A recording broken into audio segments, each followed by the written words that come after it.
All right. The goal. We've done the short episode.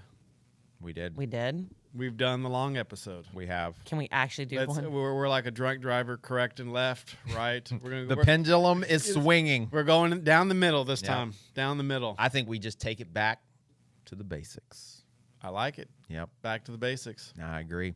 Hey, guys. Welcome back to another edition of Running with James. And this is a traditional Running with James episode. Nothing special here other than amazing content. We are not going to spend the entirety of your afternoon droning on. And then we're also not going to psych you out and only give you about 30 minutes of action. Today it's going to be a standard episode. And I'm excited because Lauren is locked in. I can't. I don't have it in me emotionally or like mentally to give you another 2-hour episode like last time. So We just said we're not doing that. I know. I'm glad. You better not mess my duck up. I'm not gonna mess your duck up. That is my duck. Your duck I is purchased that duck. fine. I found that duck in Italy, by the way, Florence, at a duck store. Literally, just ducks everywhere. Wow. Wouldn't he be a French duck? He looks like a French duck. I got it in Florence, and I got it because I didn't know if when I got to France I'd be able to find a duck. Oh, okay. You notice his mustache is It's not actually on his beak; it's above. Well, it's not even that. That wasn't even it. But because it wouldn't make sense for it to be on his beak. It would be on the tip of his beak. Oh, on the tip of his beak. Okay. But it's like very curly to one side, but like just straight He's French. to the other. He's very French. I'm just imagining him doing that. Your duck isn't. Your duck Sorry, isn't actually, fine. that's not. Lauren really dives into the cultures of this, so she yeah. probably offended her by doing the Yeah, yeah. so So we don't want to offend Lauren. We're not worried about offending French people, just Lauren. look, she's basically French. She did white, take yeah. 4 years of French. Did you take 4 years of French? Yes. She's not 100% sure. I'm trying to think. It might have been 4.5. No, it was definitely nothing more than 4. Okay. Yeah. I took it because I started taking it in junior high. Like 4 semesters or 4 years? years. Because I started taking it in junior high and then So went all the way into what high you're school. telling me is you're fluent in French. Hardly. I found that out by going to France with a friend who is actually fluent in French and thinking I was fine and them not talking to me but talking only to my friend. And I was like, oh, okay, cool. They talk to me. Well, you didn't try to talk in French, though. I did try to talk in French, and I would ask them how to say things in French. And they would say, I speak English. It's okay. Yeah. Yeah. They respected that I tried. Yeah. Because they could tell I didn't know. I didn't like try to put on airs and be like, en français.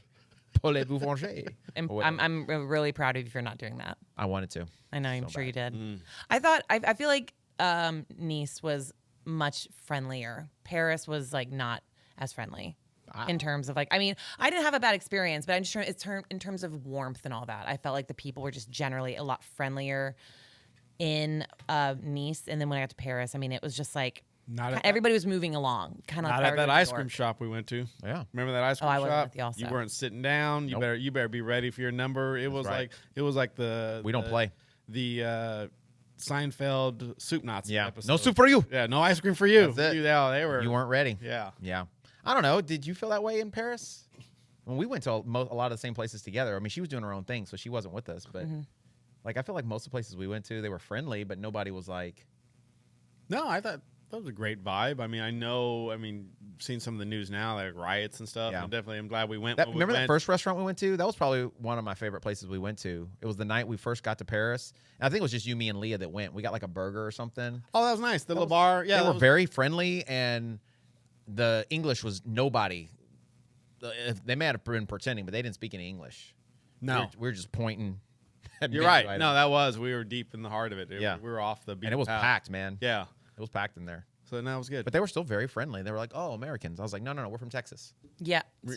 Remember the restaurant where the owner? Yes. We could not order. He wouldn't. He ordered for us. Yes, basically, he's like, "No, you don't want that. No. You're gonna get this." No. He actually made Alex finish his food. He did. And Alex, he did not protest. He did. He ate it. It's an older guy. It was his restaurant, and we're messing with him, and he was like, "Come and eat in my restaurant." I was like, "Is it good?" He's like, "Oh, it's the best in Ferris." I don't know where he was from. Like, I'm not He was not Algerian, French. or Yeah, he it was was somewhere. It was Middle Eastern of some yes, sort. but very friendly, but very. I mean, like I said, when he told Alex to eat his food, I was like, "You better." Yeah. I was like, "I ain't getting involved. I'm eating mine over here." Yeah. We were asking him for suggestions and stuff, and then he made a suggestion, and I think I was like, "Well, what if I did this?" He's like, "No." I was like, "Okay, my bad." No. I was like, "I'll do it however you want, sir." And then didn't we ask for like what are those things called? The dessert like trio thing, like the thing that comes Like a afterward. flight. No, it's not a flight, but Cafe du Monde or it's a cafe Oh. something. Gourmand. Gourmand. Gourmand. Yeah. Whereas like an Gourmand. espresso and some. Oh my god, those things were so good. I know, and he Half the places we went to, they were like, "Oh no, we don't have any. We're Yeah, out." I remember getting one of those with Laura when we went to that restaurant in Nice our last night, Mm-hmm. and because she was like making a big deal about having to order one. They're so good. They're great. It and they're was perfect good. size. Yeah, it was perfect little portions. A little portion of each one. Yeah, Oh, I mean, it was And then good. espresso. I know. Ah. He gave us like a pudding. It was good, but it Yeah. wasn't the. It wasn't Yeah. because he said we're out of it. I'm like, Yeah. I bet you have it. You just don't want to sell it to me because you got this leftover pudding you're trying to get rid of. Yeah. But we digress. We do. But yeah. We apologize to all of our French listeners for how we, But you guys are living it up with those desserts, though. crushing it. Pastries. The pastry game there is so strong. I ate so many pastries. So many. Actually, I think I liked the food in Italy way better than in France. 100%. I think the pastries were better. The food was better. Everything was better. The coffee was better. Yeah. And the people were friendlier. Yeah. They actually legitimately, I felt like they wanted us there. Yeah. Italy was very friendly. I loved Italy. I think as far as like savory food, I thought the food in Italy was like top notch. But Except for I the still steak. think Everything else was amazing. Yes. I still think the desserts in France, like the pastries, like reign supreme in France. Personally, Not the I went to gelato. so Not the many. gelato. Well, yes, That's you're right. you're the gelato. That's right. I had so many. Like I literally think I ate like almost one day. I think I ate like 10 pastries in a day. I don't know. The last night we were there, we went to a 5-star restaurant just because we were like, okay, we're in Paris. We have to go to a really nice restaurant. So we went to this really, like, it was rated like 5 stars, and it was a 2 Michelin star chef or something like that. Okay. And it literally was probably the size of this room, and it was packed, and every table was like 2 people tables, and it took forever for everything because nobody rushes there, right? They don't. No. You don't for rush. anything.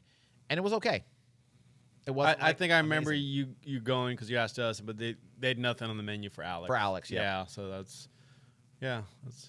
Yeah. So I wasn't disappointed because the food was good, but like I was expecting like my mind to be blown. Right? Yeah. So the whole evening was really kind of whatever because then after that we went to this show that one of our friends had encouraged us to go to, Great show. and Top notch show. Yeah.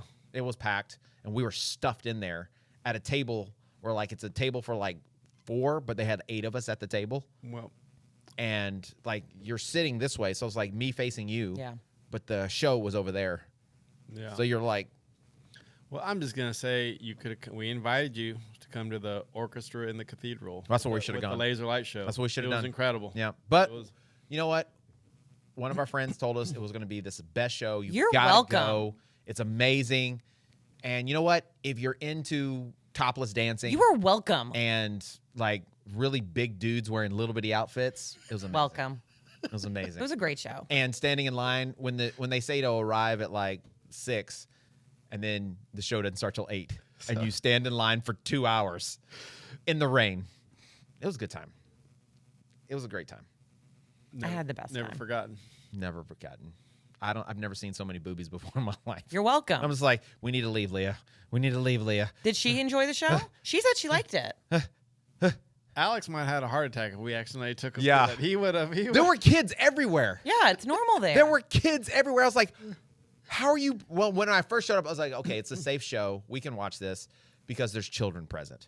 Nobody's bringing their kids to a burlesque show. Yes. Apparently, I'm wrong. So it's not like Vegas where they do certain kid. The day they do Kid-friendly ones? Yeah, kid friendly. We're like, yeah. no, it's just advertised dancing. like family friendly. It says family friendly, Yeah. and they tell you to dress up. They have a strict dress code. They do. And 90% of the people were not dress coded. They were just wearing T-shirts and whatever. I'm like, what the heck? Oh, I don't remember seeing anybody in a t-shirt when I went. I did. And polo shirts. Some people were dressed up. There were a few people, but most weren't. Lee and I were. You were snazzed up? Oh, I was snazzed up. We went shopping to go get snazzed up because we didn't want to get booted for those stupid expensive tickets. I mean, everyone has different experiences, what they like. I'm glad you enjoyed it. I had such a good night. I'm talking. You're about welcome. you. James did not look like he enjoyed it. No. Well, it sounds like an experience, though. Sure. It was a very uncomfortable experience.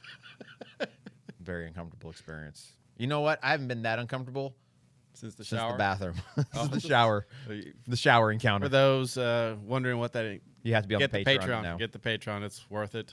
it's well worth. It's One of my now favorite top stories. stories. It is like my top story. Better than James's Fight Club story, if you know that one. Yeah. Him getting punched in the face. This topped that for Lauren. So, anyways, Lauren, I found joy out of the story. You need to relax. Never. Never tell a woman to relax and Never. expect her to relax. Especially someone who is not great at relaxing just naturally. Never. You know I'm teasing you because I get great joy out of your story of, back from France when you couldn't find the Airbnb and you had to call every single person on the apartment list. Oh my gosh, that still haunts me. See what I mean? It's I hilarious. You felt so can't look back now and laugh. No, I do laugh about it, but I also I felt so bad waking all those people up, and I'm like, I'm so sorry to ruin your evening. What makes it even better is that 2 you're an a.m. American. That's exactly what was going why on in my I found head. it. That's what makes it really. Yeah. It is what makes it worse. You're an American that like immerses yourself in the culture. You know what I'm saying? You don't stick out like a sore thumb. Like they barely even realize. We are how far into this episode we promised people we're going to keep short. Oh, I'm gonna cut all this out. Oh, thank God. I'm gonna cut all this out. I'm just saying, you are an enigma. We've established Because that. what you say you want to be, but then the experience, Always because you've That's got comes for me. that white that's girl in you that the just hilarious it's part there, of it. so deep in you. I try so hard, and I always fall so very short. So just be who you are and accept I it. feel like that is now who I am. I don't know anymore. It's all like one mask after the other. Good to be Don't wear a masked. mask. Always. Just be white girl Lauren. Oh, not basic white girl. I didn't say No, basic. No, I know. said white I'm saying not basic. girl. I think That's pumpkin spice latte white They're is disgusting. good. Pumpkin spice latte light. And it light. is your season right now. It is. This is not my season. You're coming into season. This is the season. It's No, gonna this be is- Lauren's season No, we've here. had this discussion. This is Mel's season. She makes the joke all the time. She's all about the basic fall white girl stuff. And I love a good cozy sweater. I love like a good Gilmore Girl session with a Here's what I love. If you're trying But I to hate argue your pumpkin case, spice. it's Yeah, not- here's what I love. She's over here talking about, oh, that's so and so, while she makes a list of all the things she loves about fall Gilmore Girls and is being a great. white girl. Yes. I don't like pumpkin spice. I just said I don't subscribe to pumpkin spice in fall because I think pumpkin spice is gross. I stand by that. I think it's disgusting. Okay, so the one thing, candles. the The other pumpkin spice 99 candles. things that Yeah. your white girl fall. Cozy sweater. Yeah, that Cozy is. sweater's nice. I mean, cozy sweater's always fun. And then she even puts her shoulders up when she says it. You kind of can't. I don't think I've ever How do you seen a not? lady of color How do you talk not? about something cozy and go, ooh. Never. No. Talita talks about stuff all the time, about things like going and buying things. I've never once seen her be like, Yeah, but I even feel like as far as oh, it's so cozy. I don't know. I My don't. wife will dance when she eats, but no, not like Little that. little though. shimmy. Little shimmy. I dance when Okay. I eat. but not if it's hidden. Yeah, Yeah. She'll give it a little dance. I don't know if I've ever danced when I've eaten. I don't know. You don't dance when you eat? No. I definitely dance when I eat. I might be like, dang, that's good. Actually, what I usually will do is I'll take a bite and I'm like, man, I cooked that real good. I was like, man, good job, James. I'll encourage myself. I like to encourage myself. You have to encourage yourself. Positive self-talk. Yep. That's good. Yep. I made some. We were having our Connect group the other We day, have such a different way of handling. and I made a steak. We were making like tacos, and I made some steak, so I had to sample it to make sure because I didn't want to serve something to people that was crappy. And I took a bite of it, and I was like, yeah, James, you did a good job. I'm proud of you. Nice work, James. I was like, man, you guys. And then I just kept going because it was so good. I was like, So I had to try another piece. So I tried 3. Was it steak tacos? We had fish tacos, shrimp tacos, chicken, and then steak. Very nice. So we had all the accoutrement. It was good. It was really good. The steak day was the best, though. That was really good. I had like 2 or 3 different types of steaks. I had Denver, ribeye, and then what was the other one I got? What's Denver steak? So Denver is a newer steak. It's only been around for like like 2017. Okay, I've never never heard so of it's that. part of the shoulder, I think, apparently, like the chuck shoulder, but it's kind of underneath. Okay. So it's kind of like flank steak a little bit, maybe like a hanger or like a flat iron steak. It's thin. So it's pretty good. Oh, like okay. it's square. It's like 2x2, but you have to cut against the grain. Okay. Because if you cut with the grain, it feels kind of tough. But if you cut against the grain, it's nice and tender and everything. But the flavor on it is legit. It's really well marbled, but you can't just get it anywhere. Oh. Like I had to go to a butcher shop to get it. And like you can get it from like say H-E-B, but you would have to get like say like I think like a chuck shoulder roast or something, and you'd have to like cut it yourself and know what part is. And like I'm not that expert yet. Yeah. So, but we salt brined it for 24 hours, seasoned it, and then put that so good. A little butter base with rosemary and garlic and a little thyme, mozzarella, Sounds a delicious. tutti frutti. You know what I mean? Delicious. Tutti frutti. We have very different ways of like this. Like you said, you always like tell yourself, "Good job, James." You know what I do when I cook something? But tell us. I immediately will try to bring a sample of it to somebody and like I did them with a quiche. I made a quiche recently, and I tried to bring a piece of melon. I was like, I need you to tell me what I did wrong and what I can do better. Did you try it first? Yeah, I do, but I don't trust myself. Yeah. So if it's good to you, that's all that matters. Well, dude. so You're the one eating it. So here's how I do. This is how I do things. I love quiche, and this is how anything I make. The first bite, I was like, oh, this is great. I think I did a really good job with this one. I make quiches quite often. The second slice I had, like the next morning, because I made it for the week, I was like, okay, I think I could do a little better with this and this. And then the third week, I was like, there's so many things I could have done better. So I will kind of pick it apart over the time. I always want it to be better. There's nothing wrong. And now nothing we wrong with have that. a trained chef amongst us, so I can have her just give me her knowledge. I like that she's around. And I like that she comes to the group too, because then she can try my stuff and she can tell me. I want somebody to tell me. I mean, obviously, ultimately, I'm making it to my taste. And I have a very specific taste. But if she has like a tip or some kind of thing that she could, that's not country, some kind of thing that she could give me a tip on to make it better, then I'll try it. But if I don't like it, then I'll just go back to what I was doing before. Yeah. Right? It's crazy. Like just different techniques and how you prepare it, how you season it, how you cook it, how you cut it can change drastically your experience of the food. So, and it's not like a natural thing. It's something you need to be taught. Yeah. I think I impressed her the other day though, because she's like, "How do you know how to hold a knife?" She does say that she has told me when we go running, and she's like, she goes, James is actually quite good in the kitchen. He does a good job. I was like, There yeah, you I go. believe you. Just because I practice, and I like to. I told her, I was like, James, it's very clear that James truly enjoys like making good meals. I enjoy what I like doing is I like to learn new things, and I like to, like some people are like the consummate student. You know, like they're always in school, they're always whatever. I like to learn things to immediately implement them. Does that make sense? Like I want to get information and then So you try can it out. immediately use it. Like I can't wait. If I learn something new, I can't wait to see if it works. See if I can make it happen or see if I can do it the way that person did it. And then once I do it, then I'm like, ooh, how could I do that better? Or how could I put my own twist on it? So I like to learn things. So like woodworking, like building stuff, cooking, obviously athletics, you know, running, physical fitness. I love to like learn things that you can like put into the real world and make it happen. Got you. And then kind of see how, like you said, how to improve it, how to do it. And Yeah. kinda, So and what I really like are the basics. I love, like, I feel like, at least for me, I feel like if I can learn the basics of something, then and I can understand like the foundation of it on how to build things, then you can do anything. You can build anything. You can from the ground up. And I think so many times people focus on like they're down the road before they started with the foundation, right? So they're working on the 4th floor, right? And they're trying to do all the fancy stuff before they develop the ability to like So, do like, the you know, beginner stuff. yeah. So, like, I mean, going in running, they'll say like an Olympic athlete and doing some sort of, you know, crazy advanced drills, and they want to do those. Yeah. but they, Or like they're doing, you know, 20,000 meter repeat or 800 meter repeats, right? And so they're like, okay, if I'm going to be good, I got to go do 800 meter repeats. yes. Right. So they focus on like all the fancy, cool stuff, and they don't pay any attention to like the foundations, the basics. Absolutely. So I think that's for me. That's why I like cooking, is because there's little things you can do and experiment. And then my daughter, we've been doing it a lot lately. She helps me a lot in the kitchen, and we'll cook things together, and she seems to really enjoy it. And like it was funny because she was like, Daddy, I want to make my burger tonight. So she wanted to make hamburgers, and I was like, oh, okay. And so she had a little recipe, and so she got the recipe out, and she did it all. But I didn't do anything. I was making Leah and I's burgers. She made hers. She got like egg out. She got some breadcrumbs. Like she got paprika and garlic and salt and pepper. She mixed it all up. She made her patty, and Did she mix it with her hands? yeah, she mixed it with her hands and everything, and pressed it, cooked it, and she made her own little secret sauce. Like she was mixing up, and then all we had was like the mixed green lettuce. That's usually what I get. And she's like, Daddy, we don't have regular lettuce.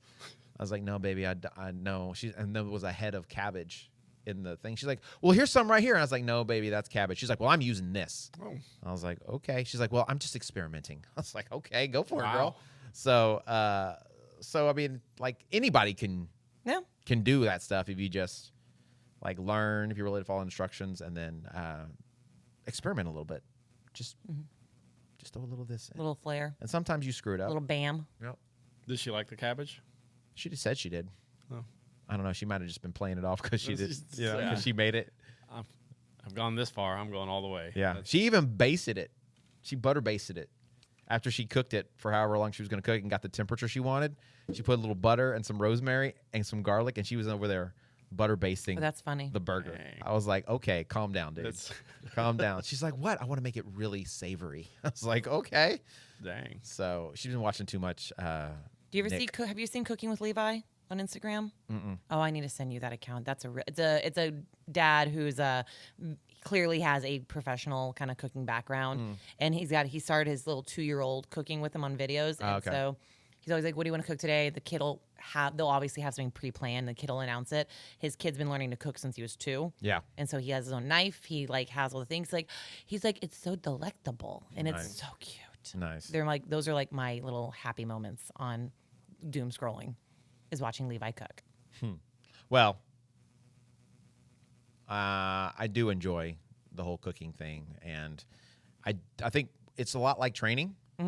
That I do enjoy cooking things that other people like too, right? Like making it, and people are like, "Oh, wow, this is really good," or "Man, Yeah. this is kind of surprising." I like to surprise people. To see, like, you get enjoyment out of them enjoying your cooking. Yes, right. And then also on top of that, I think people look at me and they're thinking, I don't know what they think half the time, but they definitely don't think I can cook, right? Or I can't like build something with my own little 2 hands, or I wasn't raised in the country, right? Like the real concept of what the country is, like on a farm. It's just very surprising. So I like to surprise people. Can you judge a book by its cover? I know. You're That's a right. man of a utility knife. I am a Renaissance man. Yeah, Yeah. Renaissance You see me and you're just looking. You're like, okay, there's just a really good-looking guy.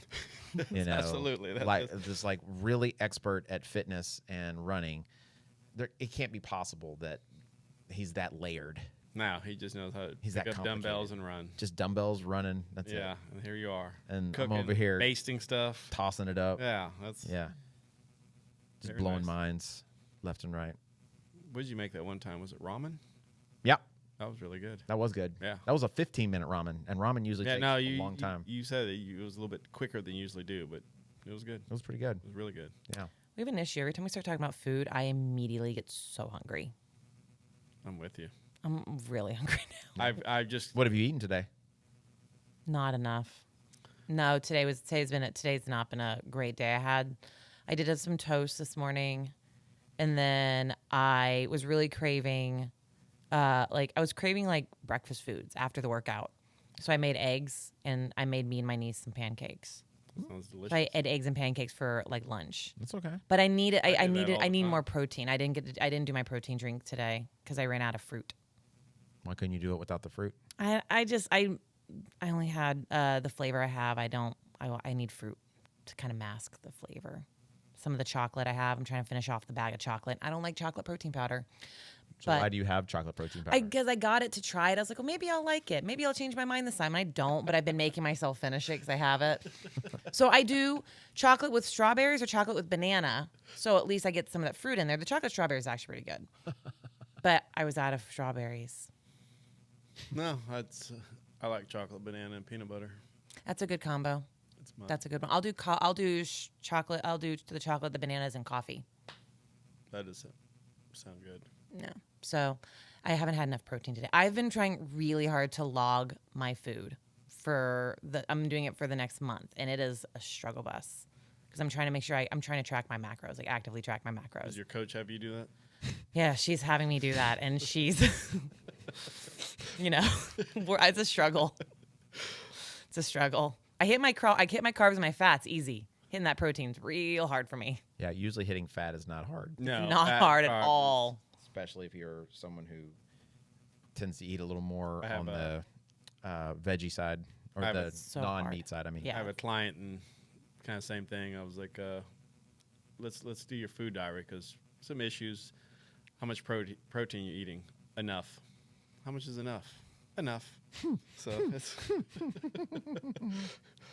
so I might need to get a warrant to get that food diary. to find out about Yeah, it. just find out about it. I did it. I was like, oh, send it to me. It's Actually, the MazeFit, I'm actually quite impressed. That's what I've been using. with the their food app. It's really good. Yeah. It's like AI powered as well, so you can like take pictures of I stuff. think Yeah. you guys when we were talking about We the did. When we talked about the gear episode. gear, yeah, you were Yeah. talking Yeah. about how good that Yeah, was. it's pretty good. I mean, I use MyFitnessPal forever, and it's better than MyFitnessPal, I think. I'm going to agree. Easier to use. Yeah, I agree because I think when we talked about it on the episode, I said I hadn't really used it too much, but I have been actively trying to use it, and you can literally just sit there and kind of like give it a rundown of like what Can you you just ate in a download meal. the app and use it? Anyway? Or I do you don't have to know, download it? maybe. Maybe, I haven't tried. I was assuming so. I would assume you could. probably. But it is really good. It's been easy as far as like if I have a meal, I just literally sit there and kind of talk through what all I had in the meal, and it gives you and you can edit, but it gives you a pretty good rundown of like what you probably had. And I think I mean, it seems fairly accurate, but I've also, Are we going to talk about the date fiasco? no, we're not bringing up the date fiasco. I'm realizing I'm like, okay, I know this is me. Whenever I'm like trying to put in like my protein sources, I'm like, okay, I made fish, and a serving of fish is like a size of a deck of cards. I'm like, okay, so a deck of cards is this big, and so I'm sitting there with my hands. You like, should not use measuring by like distances. I was thinking about the. I didn't want to paper. say anything, I but was. I saw her leaving today. I was at the park running, and she was driving down Cutton, and Luna and I were running at Side Champ, and I saw her driving, and I was like, that chick is sitting really close to the freaking steering wheel. She was like really like up like this and driving really slow too. I was like, this is not like a I was school tired. zone I'm or telling whatever. you, I was tired. But she was all up, sitting tall I think I was going 30. and driving really slow. And I was like, is that Lauren? It was very rigid. That was me probably. I was like, if she was any closer to that steering wheel, she would be on the steering wheel, Yeah. like in it. I did try leaning the seat back for a little bit to see if I could like see what you weirdos are talking about, and I didn't like it. I felt like I was low riding it. I felt like I was riding dirt. Maybe you don't sit back so far that you're like this. Maybe you Yeah. do more of a situation like this, like a half bend. Why'd you look at me when you said lowrider? Oh, you're just right there. I'm sorry, I could have looked at you, but you were. Well, why are you looking at James? Where's my duck? Where's the duck? Only messing with you. Calm down. Well, we said we were going to get back to the basics, and we said we were going to not make this a 2-hour podcast. You have a lot of cutting to do. No, I don't. I'm going to just leave it as it is because they know what they're going to get, except for at the 15-minute mark where I cut that for whatever reason. Because you can't keep your mouth closed on the wrong things. You just can't help yourself. Can't. I'm sorry. Ridiculous. Well, then you tell her no. Subliminally, she just. Yeah, if I told her to do it, she wouldn't do it. But if I told her not to do it, she's doing it. Yeah. That is ridiculous, man. I don't even mean to. It just happens. It's in your heart. It's just It's in your stinking heart. to be combative and Yeah. cause discourse. I feel like my wife sometimes is like that too. Like she's just combative just for the reason, just because. She's like, things are going too good. See if we can shake things up a little bit. Then I'm like, what is going on? And she's like, got him. He seems too relaxed over Yeah. there. Let's This dude's enjoying life too much. take that. I'm over here stressing out with all these kids. Let's shake up the globe. We're going to shake it up a little Yes. bit. Freak this dude out. See if I can tick him off a little bit. I feel like that's how you get up in the morning. Like, have you ever seen those like Instagram things? Dude, where if you the saw lady- me get up in the morning, I look like a very sad sack of meat flesh. Just like dragging myself to my coffee. I'm one of those people who like is very, very quiet and just kind of like ghosts through the house until I get coffee, and then I just kind of sit there. It takes me a good like hour to kind of come to life. I'm ready to roll. Please. Not always. After Tuesday, double run day, I'm a little slow on Wednesday. Yeah. Word is born. Yeah, a little on Wednesday, I didn't think I had a client because I saw him Tuesday, and they messaged me at 8 in the morning. Like, I'll see you at 9. I was like, oh, they're coming. I was not Prepared for that? Well, I still had plenty of time, an hour, but I hadn't walked my dogs. I was literally just sitting there in my boxers in front of the TV with trying to get my coffee in me, and I was like, I am in like low gear. I need to be in high gear right now. So it was a rush. Wednesdays tend to be pretty tough because like I get home late. Yeah. Tuesday, and then I have a 6 a.m. like online appointment on Wednesday mornings. Yeah. So I have a 6, and then I have an 8, and so like I usually roll out, and I never do this except for Wednesdays and Fridays. Right, Fridays, yeah. I have my appointment at 6, and I set my alarm for 5:45.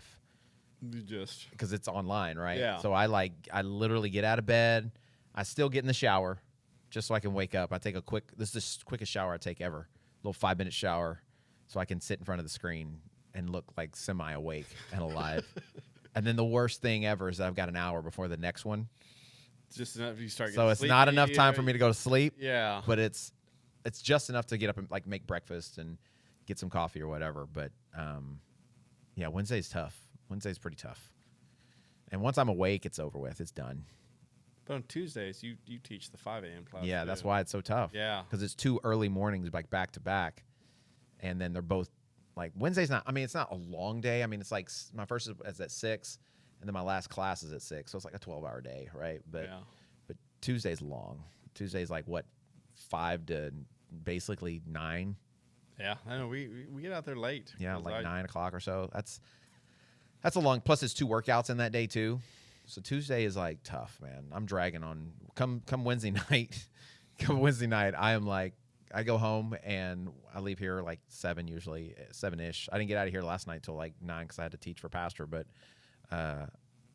like I get home and like I'm in bed usually by like 9:30. I'm just laying there. Oh wow, that's a quick. Yeah, I get home. I try to eat as long as like I can get food in me. You don't have to walk Luna, or you have her here with you? Well, she's here with me all day, Okay, right? So, and I usually take her for a run or something. Okay. So during the day or in the evening when I go run. So, but yeah, I'm in bed because I'm dragging. I'm definitely dragging butt for show. Yeah, they're getting up early or that early. Yeah, I mean, I don't know how people do it, man. Every day, like I think of Jamie. like people who get up at 4 o'clock every single morning. Jamie. Like Crazy. Matt, Lana's dad. Yeah. Oh Like, yeah. he That's gets up like another one. at 2:30 or something every single day. 2:30, so he can work out because she gets up early to go run before school, and then he's got to get her to school. And you know they start school like she gets to school like 7:30, something crazy like that. So he gets up every day at like 2:30, 3 o'clock. I'm like, what the crud? Well, I think That's wild. I think it's once you build that pattern, I think easier. It's not as easier because when I used to work, I'd have to get up at 5 every day, kind of deal. It wasn't as bad, but when you do it just one day, it just throws off your day. Because I'm same thing. I train someone at 5 in the morning on Tuesday, and it's getting okay, but it just throws off the schedule. Yeah. I'm used to sleeping till like 6 or 7, and then but just that one day, I'm just kind of like fighting. I'm finding myself now, like I hate it, but I find myself now, like more often than not, like because basically on Tuesday I have to get up at 4, I guess. Wednesdays I'm getting up like at 5. Fridays I have to get up at 5. Saturdays I have to get up at 5. So it's like the days keep adding up where I got to get up at 5, And I'm like, what the crud? And it wouldn't be that bad, except like it's not like the day is not shorter. You know what I'm saying? It's not You're like not ending it's at not 6. less. like It's I'm not not getting less. to end at like 3 or 4 Yeah. or 5. It's like the days are getting longer just in general, Yeah. and I don't feel like I ever get home before like 8 o'clock minimum. So that's and then if I don't get my Saturday, which is usually my day of rest, like that's the day I usually don't have anything. But like the last month, there's been like so much going on. I haven't gotten my like just day. Then usually I can feel it. It's like it's starting to stack up on me. I think I talked to you on Sunday. Like I could use a day off. Yeah. You're I guess hitting that week at the end. It was. And I mean, You know me, or for the most part, I feel like I'm Mr. Consistency. Like I'm like the same things all the time, you know. But like, if it had been raining Sunday afternoon. Oh, called it again. Sprinkles, guys. Can I ask you an honest question? When you did cancel that one day, and like a bunch of us happened to show up, were you canceling because you actually were worried about the weather, because you were just really tired? No, it was coming down, man. Was it? See, it was not raining where I was. So it came down. It was like okay, like so it was just like where I wasn't. like there was a flash flood warning, because I wouldn't usually cancel for rain unless it's a bunch of lightning, but it literally said, I think because we were here and it was like 3:30 or 4, and like it was like sheets coming down like. I missed. And then I was like, well, maybe it'll clear up. And I looked at the weather thing, and it's like flash flood warning until like, I think it was a flash flood warning until 5. Okay. So I was like, well, I don't want to get out there and then call it and have all these people show up. So I'm just going to call it. And then it like skies opened up. Yeah. Cleared up. Everybody was asking me like, why do you call it? And I was like, maybe he was just tired and needed a day off. But I just wouldn't have showed up. I've been like, Carlos told me we all cover me or something. Because that's what I did the week before. Yeah. I think it was the week before. It wasn't a tired thing. I was just trying to be helpful with my wife. But I just asked them to cover it. Yeah. Right. So I wouldn't have canceled it just because I couldn't be there. So. Plenty of coaches to jump in for you. Yeah. That's the good thing about, I don't have to be everything anymore. I don't have to do everything anymore. So that's why I have all you guys. Lauren. Be happy. I'm really tired, guys. I think she was nodding off. I'm not quite sure. Pretty sure she was half asleep. I'm not half asleep. It's true. I did have a client. I'm just going to rest while I row. Yeah. I think they were napping. I don't know if that's how it should be, but okay. You know who you are. So. All right. So I think we're only 45 minutes into the podcast, and we haven't talked about the actual subject that we were here to talk about. We've teased it several times. We've used the phrase back to the basics. Hopefully you're still with us. They're with us. If they're listening, they know what they're getting into. I mean, that's part of the charm, right, guys? Thumbs up, star, like, if you agree. We're just people, man. We're just people. You know, there are people tell me this all the time. They're like, I was out of town and I was running by myself and I just put on the podcast and I felt like I was back running with you guys. I did have someone tell me that as well. Like it was just like running with James. That's because this is what our runs are like, where we're just talking, hanging out. Yeah. You know, different people talking to different people. It changes, it transitions, we move around. And that's what this is supposed to be. And then we give some information every now and again. Throw it on out there. Then we blow your mind with like training tips. I had a dude actually on the YouTube channel correct me. Really? Ooh. Yes. What did he say? So I did a shoe review, and it was the Puma DV8 Nitro Elite 3, right? So I did that shoe review, and apparently I said it was a PIBA-based foam. Okay. And I haven't watched the video again because I made the video like a couple months ago. But he commented, it's not a PIBA-based, it's an ATPU foam. That's all he commented. No stars up, no thumbs, no nothing. He's just letting me know that it wasn't a PIBA-based foam. It was an ATPU. And so I was thinking to myself, I was like, did I say that? Maybe I did. I mean, I would have just gotten that information from the website, right? Because I wouldn't have just made that up on my own. I would have gotten it from the web. So I went and looked it up, and I was like, you know, is it that? And I was like, yes, the DV8 Nitro Elite 3 is a nitrogen-infused foam, which is a ATPU, what have you. And then I started thinking to myself, I was like, you know, maybe I shouldn't say like PBAX or PIBO or nitrogen-infused or EVA foam, because probably 90% of the people that are watching those videos have no earthly idea what that means. Zero idea. Correct. Okay. Except for the one dude Who wanted to correct who's you? a stinking foam geek, apparently, who wants to call you out and correct you. I got a little giggle, a little chuckle out of it. That is funny. I thought it was I a little think bit funny. when you have people like that, you can always just be like, you can kind of give them what they want, but be like a little cheeky about it in a way that like makes people feel like, oh, I was kind of a. No, I just responded. I was like, man, you're right. It is a nitrogen infused. Yeah. That's all I put. Because, I mean, it wasn't, I mean, obviously you can't read into like You can't read those texts. the text. Like unless the they tone, specifically tell you right? something. There's no tone in it. Yeah. So he may have just been like just trying to be nice. Yeah, he might have been. Just to Just make these are the facts. he's just trying Yep. to keep you honest, Yeah. trying to make Yeah. sure you know what you're talking about.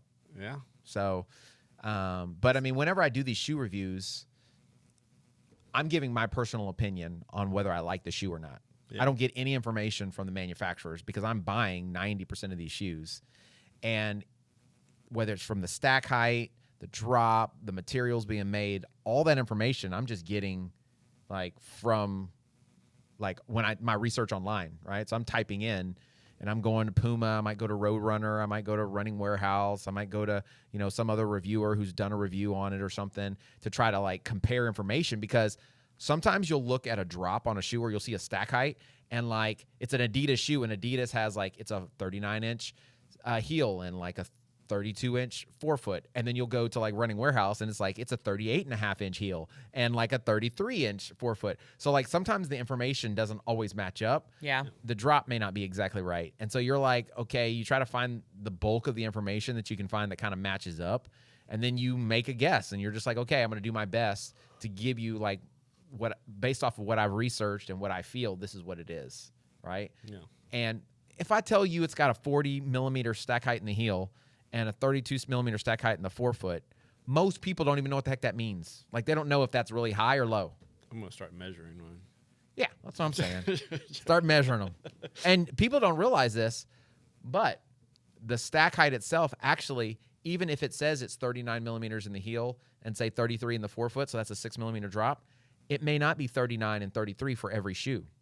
So that may be for like a size 9. But say for like a lady size 4 or 5, that stack height's going to be lower. For a men's size 10.5 or 12, the stack height's going to be higher. So based on the size of the shoe, it's all relative to the size of the shoe. Obviously, like the weight. Just like the weight. The weight's going to change. So if I say it's a 6-ounce shoe, that's for a men's size 9. Or I might say specifically it's my size 10.5, because the bigger the shoe, the more material, the heavier the shoe is. But I just found that to be a little That is little cheeky. Yeah. A little cheeky, and I was like, "Thanks, man, for listening. I appreciate you." Like you said, all types out there. Foam, it's a foam nerd. You Yeah, know what I mean? Like foam nerd. someone like Star Trek. Well, correctly, that was episode 42 where that happened. You know what I mean? Well, he probably like follows like all the other shoe reviewers, and he's like, "Oh, here's a new shoe review. Let me check this guy out." And then he's like, "Oh, this guy's a clown. Let me correct this Did he guy." follow you?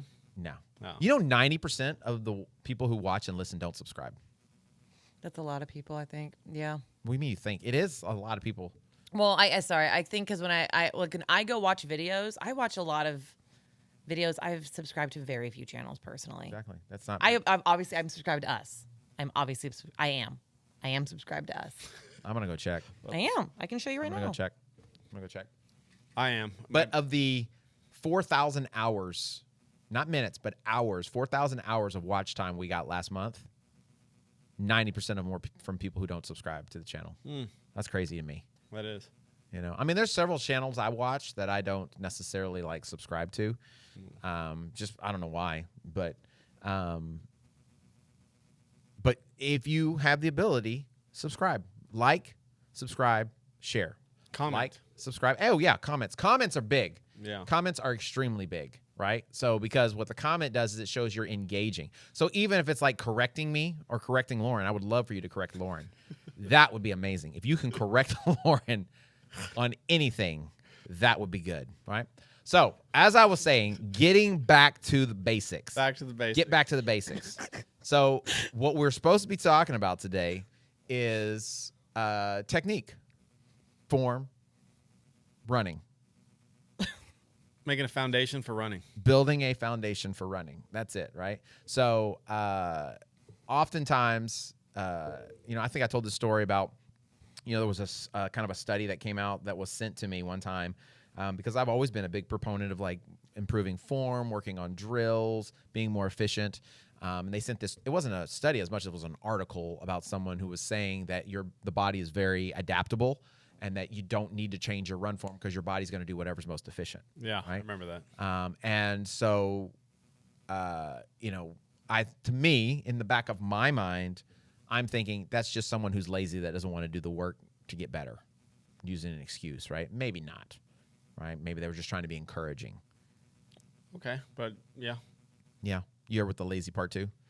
I could see that. I mean, yes, trying to say justify that, but you should always be striving to improve, to get better.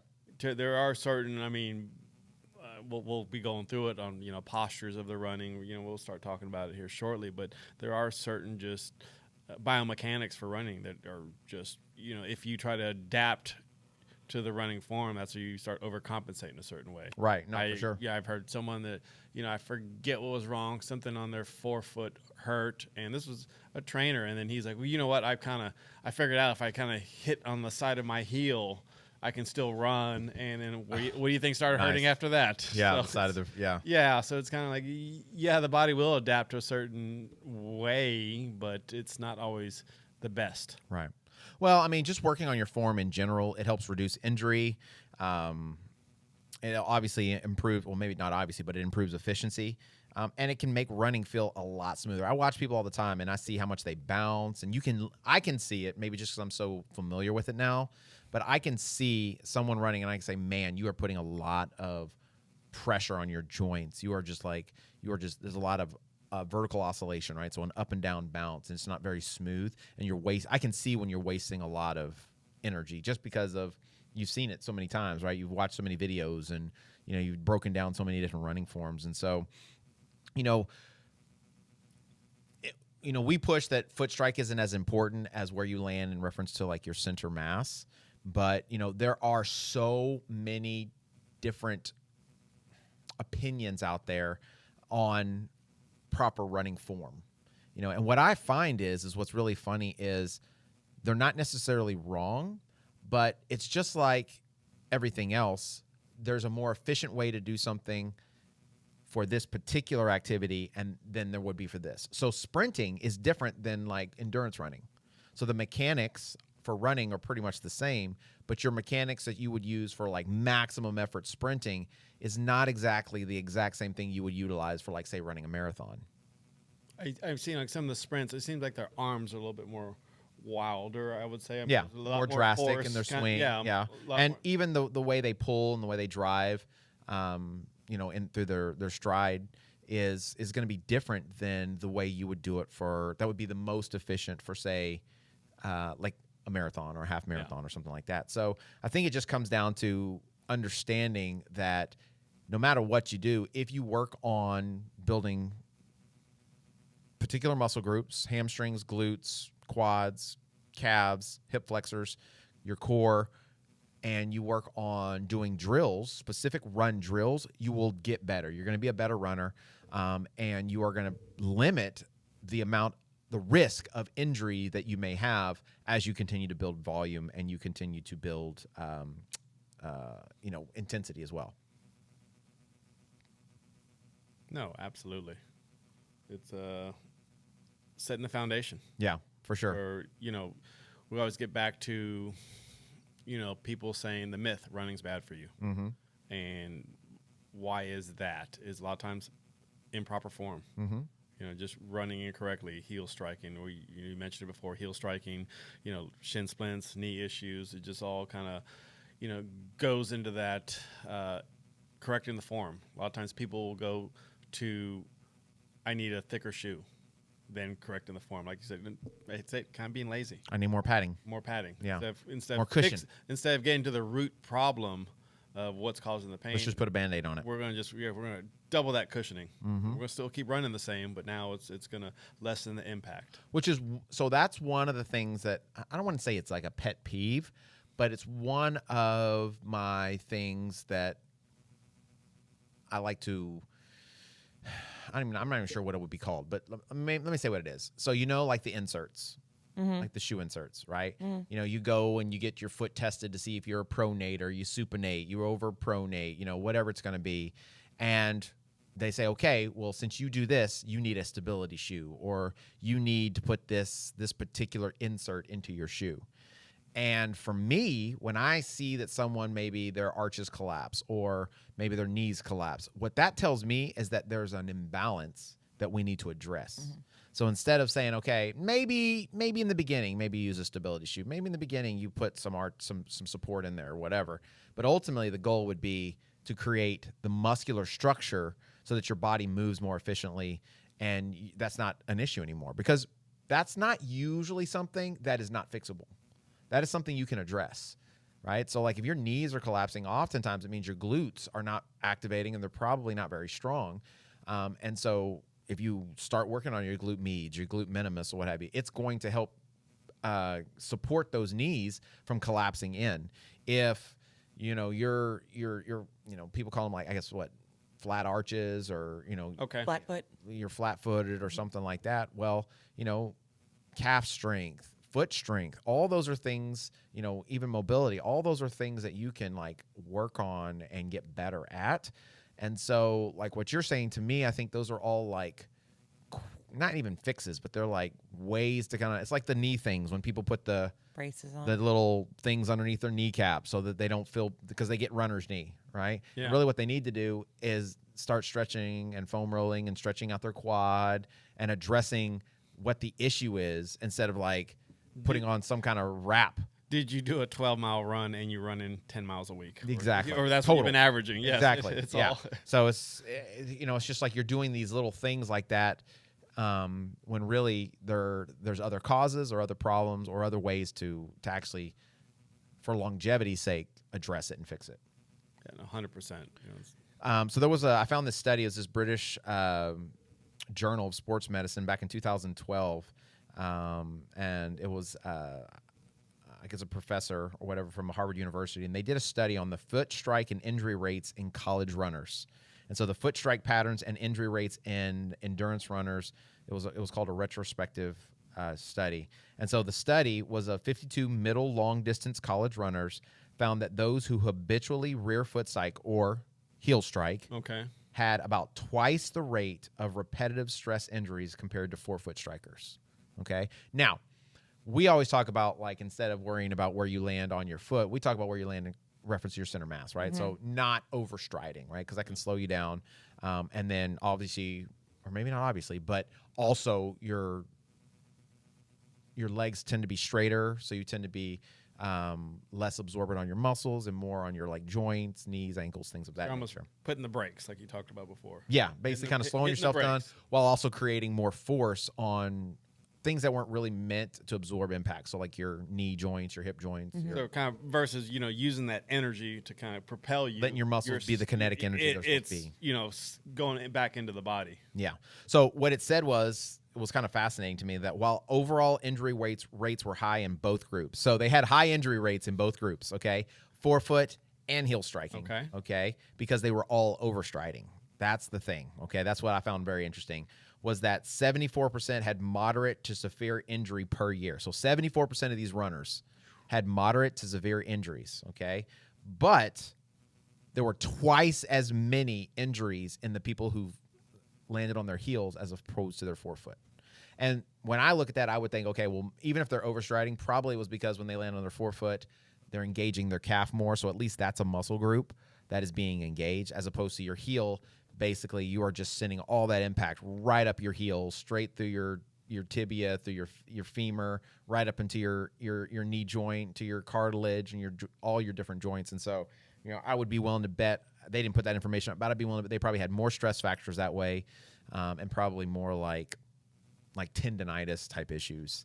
And so I thought that was interesting. And so to say that it's not important to work on your run form, well, if you could cut the injuries in half simply by quickening your cadence, and that's basically what they did, is the next study found that by quickening the cadence, increasing the step rate by 10% and adopting a slight forward trunk lean, that it reduced the risk factor by 10%. Nice. So just simply, by quickening your cadence a little bit and by having just a little bit of a forward lean, that lowered your risk of injury by 10%. And so if you are working on your form, if you're doing drills and things of that nature, then you can do wonders for staving off any type of major injuries that you might have, which is one of the things that everybody assumes is going to happen with running, right? You are going to get Injured eventually. You're going to get hurt, right? And so, I think anything we can do to lower our risk of injury is going to help us be more consistent. And we all know the more consistent we are, the better we're going to get. Yeah. And that's the only way you're going to get better. So what are some different ways that we can work on our run form? I think we've talked about it ad nauseum to an extent when we're at like our run groups and obviously in our classes and stuff. But drills is, in my opinion, the number one thing you can do to help improve your overall running economy. The second would be do strength training. So to strengthen those muscle groups that you want and need to use in the run process. So like your glutes, your quads, your calves, your hamstrings. I think your hip flexors and your core are probably something that people don't even think about, but are something that can definitely help you because they work with your posture, with your forward knee drive, and they allow you to really benefit from all the drills that you're going to be doing. One thing I like, especially kind of after High Rock season, we kind of get back to the basics at the Sunday, is you hammer us with a lot of drills. Yes. So it's usually I've been a little time off, maybe take a little ease off running, but then you I say hammer us, but we just go through kind of back to the basics of drills. And for a little bit, I will feel my hip flexors a little tired. They'll kind of be the first thing to tire out. But after a month or two, they just doing all the repetitive drills every Sunday, the amount of them, that really, I feel like my hip flexors definitely, by the end, like you can tell, like on Sundays, who's kind of first starting, haven't been doing the drills, or they're new to there, because you can, they're definitely feeling tired doing it. They're kind of surprised we're just doing drills, but they just haven't been engaging those hip flexors, like that continuous moment of movement, doing it repetitively like that. Right. Well, you can also tell who's doing the drills. Yeah. Because you can see people's form changing, and you can tell who's not doing them. Yeah. Because they've been running the same way for 6 years. And I've complimented, as I'm, learning more, you start to see people, and I always tell Terry, I see his run form has increased a lot. Like his like forward lean, like we were kind of doing the marching to butt kicks into a stride, and just kind of seeing that, I was like, oh, that's a good transition. Seeing it. So it's, from where he started to where he is now, that's you see people improving, like doing the drills. For sure. So drills, strength training, speed work is another great way to help improve your run form because it helps build strength. It works on your cadence. I would put like hill repeats in that speed kind of category. We'll say speed/strength, right? It works on form, on really that turnover. Strides, like you had just mentioned for Terry, right? Going from marching drill or butt kicks into strides. Those are all things that you can specifically do not only to build strength, but also to work on your specific run form at a faster pace, because usually what I find is I love you so much. I love you. I do. So freaking much. What I do. You just keep being you. What I do now? I'm Just sitting be you. here and looking at you. Did I get deer in the headlights eyes? No. You had zombie in the headlight eyes. You are Little dead behind the eyes. I got her.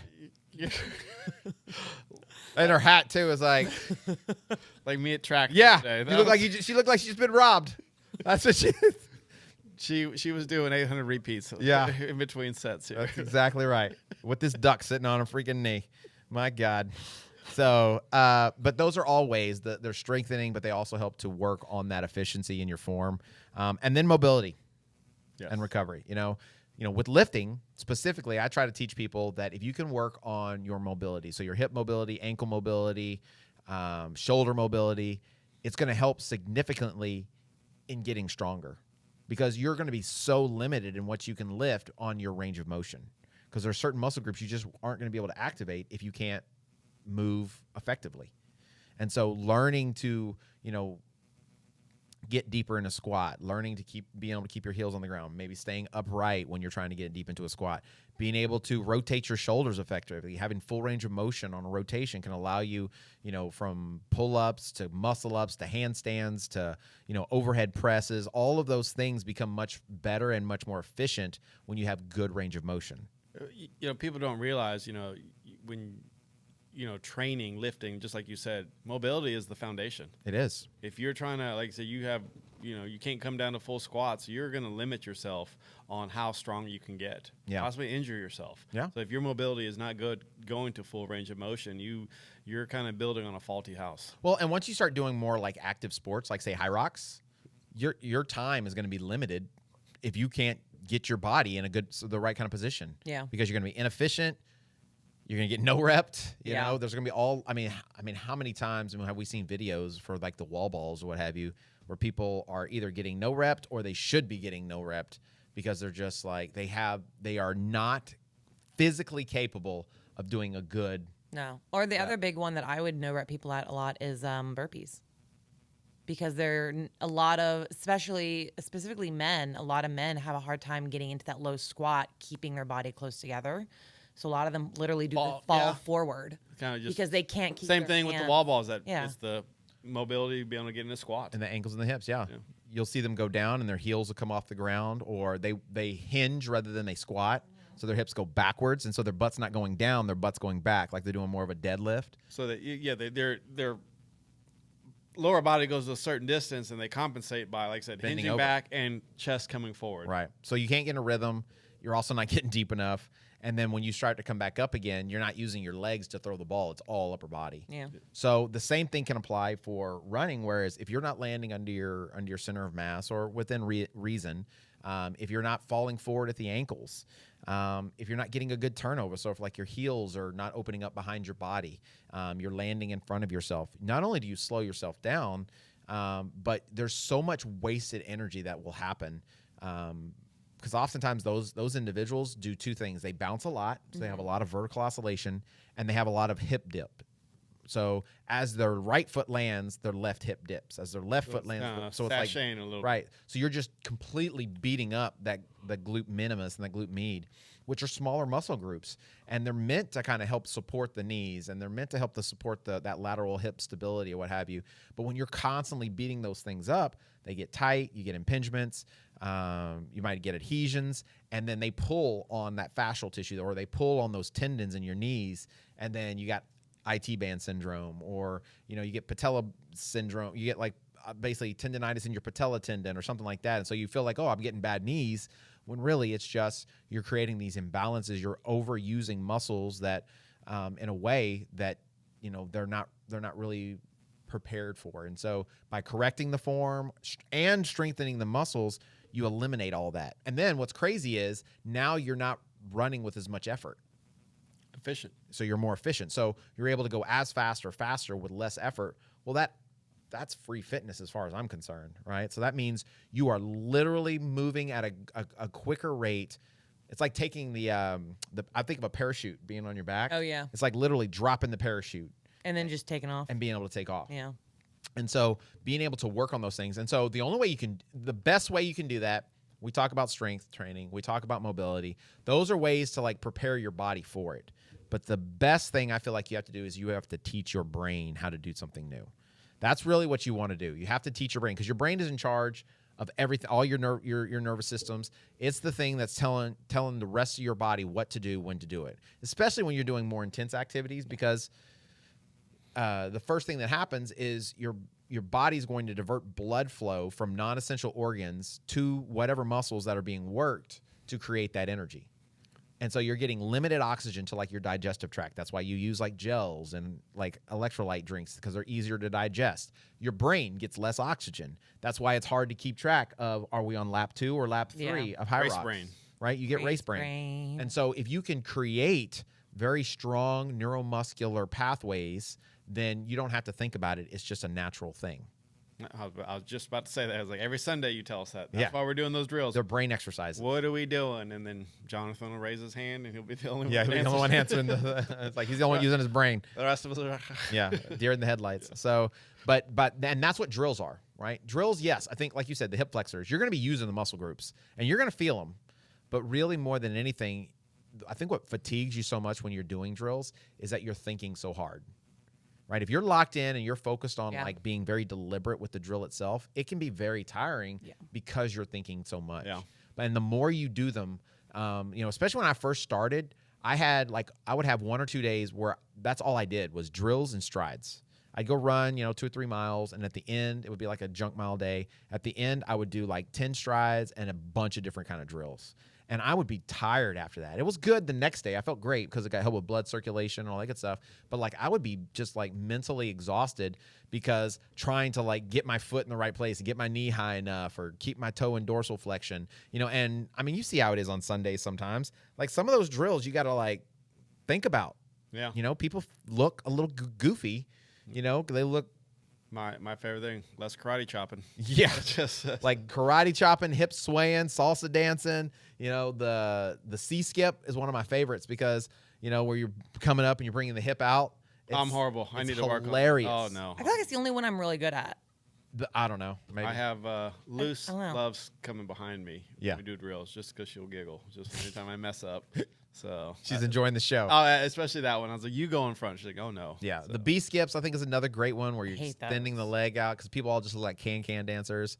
The bounds or whatever, I think people also. that was a rough day, the bound day. The bounds are pretty funny to watch. Yeah. So, but the more you do them, and that's the thing is like in the beginning, you're probably going to do them incorrectly, you know. But if you will do them consistently, keep watching how they should be done, video yourself doing them so you can kind of see the differences, and then those signals and those things will start happening, and you'll all of a sudden things will change. Yeah. And the more you do that over and over and over again, eventually you'll go out running one day and you'll be more aware. And you'll just naturally do it. Your cadence will be higher. I think when I first started running, you know, like trying to build volume and everything, I think my average cadence when I was running slow was around 150, 151, you know? And to most people, I mean, what does that mean? Is that a good thing? Is that a bad thing, right? Well, 180 is kind of like, it's not the be-all, end-all, but it's like, that's a number that a lot of runners try to get to. Kind of like a statistical. Yeah, it's like if you can hit good this runners number, are kind of what they're. it's kind of correlated with better running form. Okay, It doesn't mean it is. It just means there's some similarities to it, right? And so I was like, man, I'm a long way off. And so when I first started trying to like raise that cadence, you know, I didn't jump to 180. I went to like 160, 165, 170, and it felt like I was taking these little bitty baby steps. You know, I felt like I was shuffling my feet. Yeah. And so I would have to, you know, I wouldn't do it every day. You know, every run, I would pick like one run. And this is the run I'm going to work on cadence. And so I would start like in marching drill, and then I would take off running. And then I would count my cadence while I was running. And I'd count like my right leg and do it for a minute, and then I'd double that, right? And that's what my cadence was. And, I mean, about halfway through, you could tell you were not where you were supposed to be. So I would stop, and I'd start my marching drill again. And I'd go into it again. And what I found is that when I was doing the marching drill and I was trying to focus on like driving my knee and pick up my heel, it was easier for me to get the higher cadence without feeling like I was shuffling my feet because I was literally picking my feet up, but I was just doing it in a quicker fashion. And so that really helped me. I did this thing called the cadence drill, which was basically on a treadmill. And so what you do is you get a metronome. You set up a metronome for 180 beats per minute, and it's just clicking there. Dun, dun, dun, dun, dun, dun, dun, dun.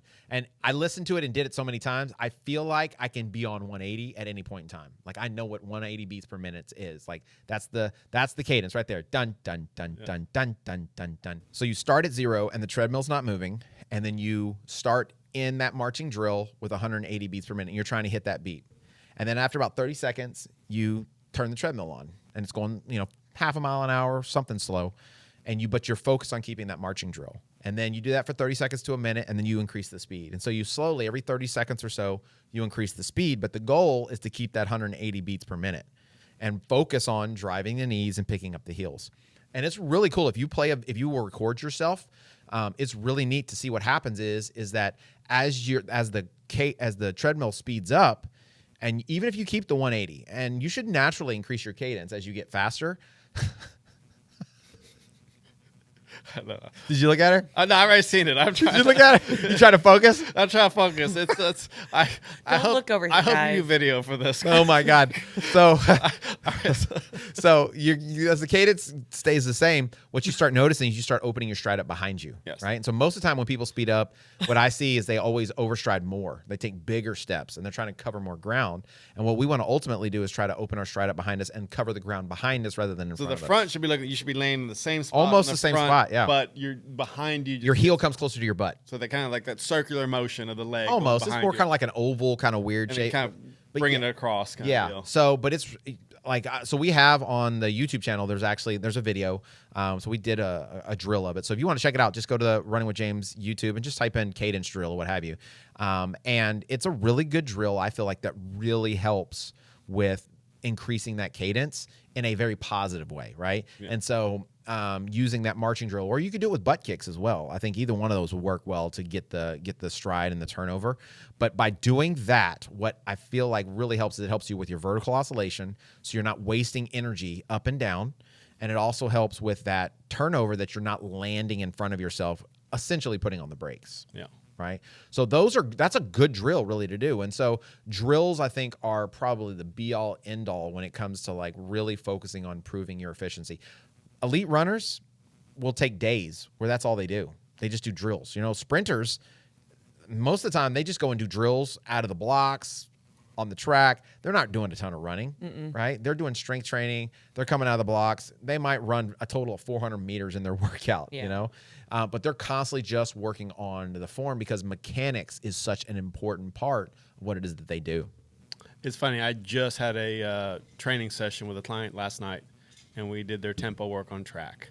Okay. And as I ran a little bit with them, and as they were getting to the end of the tempo block, I could tell the cadence was starting to slow down. They were still keeping the pace, and I was like, quicken the cadence, quicken the cadence. You know, I was like, you're gonna hear that in your nightmares. Trust me, I hear James's voice in my head. That's where I'm just used to hearing that, quicken the cadence.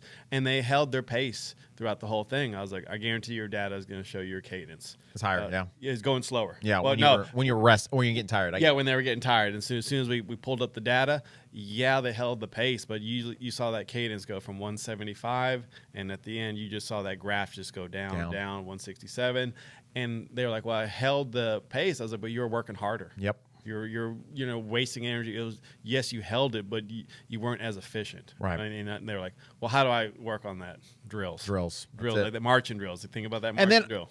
And then obviously the drills will help, but then also being aware of it during the workout and during the race. When you get fatigued, that's what I tell people. Y'all hear me say it all the time. When you're tired, don't worry about the pace anymore. Work on the form, right? Drive your knees, pick up your heels, quicken your cadence. And if you do that, if you've been training any amount of time and you work on your form, you're going to fall right back into pace. That's the crazy thing is, it's not going to hurt less, but you're going to be hitting the pace without working harder, rather than trying to like focus on nailing the pace. And so just work on the form, because your body will naturally fall back into the rhythm of the pace that it's ran so many times. It's crazy.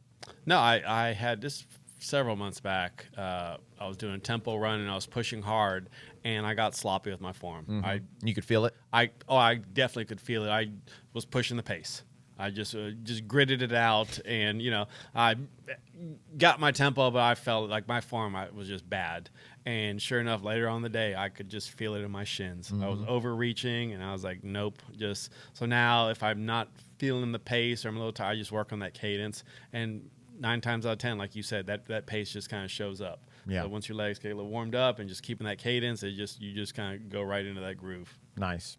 Well, I mean, that's the thing, right? So I think for the next month or so, guys, these are the kind of things we're going to talk about. We're going to be getting back to the basics, right? We're going to be getting back to like what's going to make a good runner. What's good? Like what are the basics of training?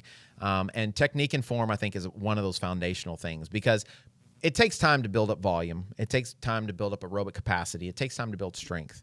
But if you can work on your form, you can see immediate results. And that's like, I call it free fitness, because you're not working against yourself. So you can check out, there's tons of videos on our YouTube page, Running with James. We have every one of the drills that we do on a regular basis. We talk about kind of what each one of them does. So you can check out some of those. We have several different videos that actually talk about like the impact of good running form as opposed to, maybe non-efficient running form that you can check out. You can see that cadence drill on there. So there's some actual visual stuff that you can utilize that can really help you out. And it's YouTube, so you can probably find drills galore all over the place. And so I think that's what we're going to do. We're going to be kind of just getting back to the basics, teaching you guys, and hopefully helping you with some of those things. So if there's something specific you want to learn about, something maybe you have a question on, hit us up. Just go into our comment section. You can DM us as well on the Running with James Instagram page. You can email me at james@mybcfit.com.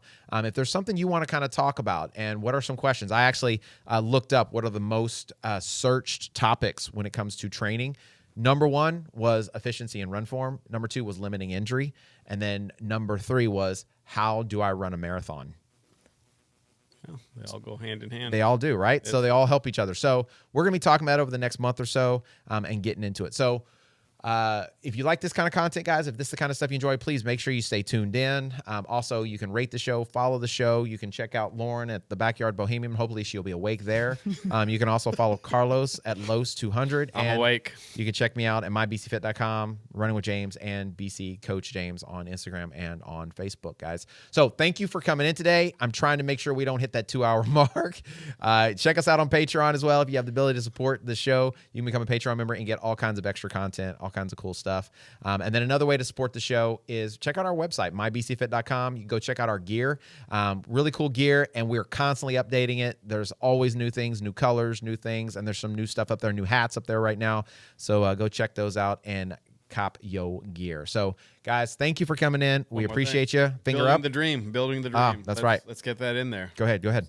Oh, there's still opportunity for you guys to kind of be part of the BC Fitness family by building the dream. This is a crowdfunding kind of goal we have going on to help the operations at BC, get more equipment, get more amenities for all you members. And if you just want to help us out, you like what we do, feel free to donate. Every little bit counts, so we would kind of appreciate that and maybe send you some nice swag going on with it just for your kind of kindness and to helping out a small business. That's it. And you can go to mybcfit.com to get all the details on that and to support it. So thanks, guys, for coming in. We appreciate you. Remember, when you change your mind, You change your life. hey, she is awake. She is.